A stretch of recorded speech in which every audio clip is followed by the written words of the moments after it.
The former Prime Minister Jacinda Ardern is delivering her valedictory to the Parliament. The evolution of how we see ourselves as a nation through the teaching of New Zealand history in schools and the creation of Matariki, our first Indigenous public holiday.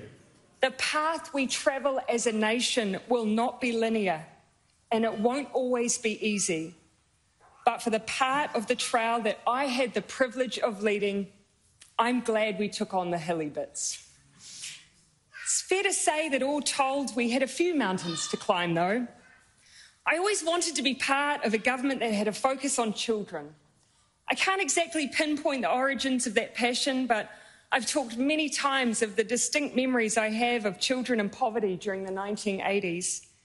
And so it was with much excitement that I was lucky enough to take on the role of the children's spokesperson from Annette King while in opposition.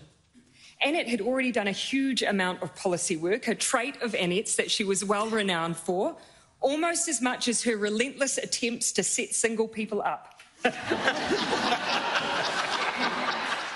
there was still space for further child poverty initiatives, so we got to work creating policy that was ready to be rolled out in their first 100 days of office, including the Child Poverty Reduction Act. In 2017, when we first formed government, almost 1 in 5 children were living in poverty. Most child poverty measures in New Zealand were going backwards. Now, I am not here to say that everything is perfect now. It is not.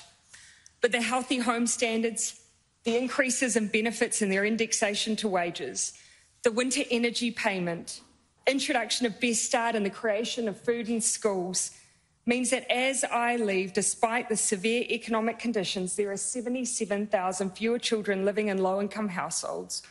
All 9 child poverty measures have reduced, and this winter, a sole parent will receive $212 more per week than when we came into office.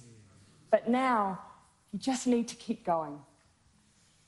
Someone asked me recently whether there were things I wish I'd managed to finish. There were definitely projects I would have liked to have seen through. Projects like the restoration of the St. James or the beginning and completion of Tokelau's airstrip. A project I felt strongly about after visiting this beautiful but remote realm country.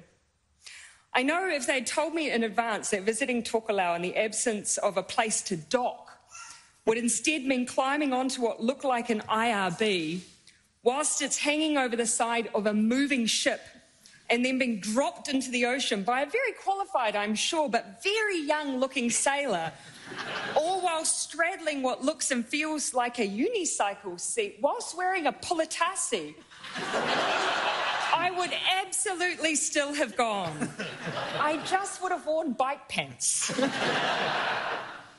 But aside from such projects, there were very few things I aspired to do in politics that have a natural end point.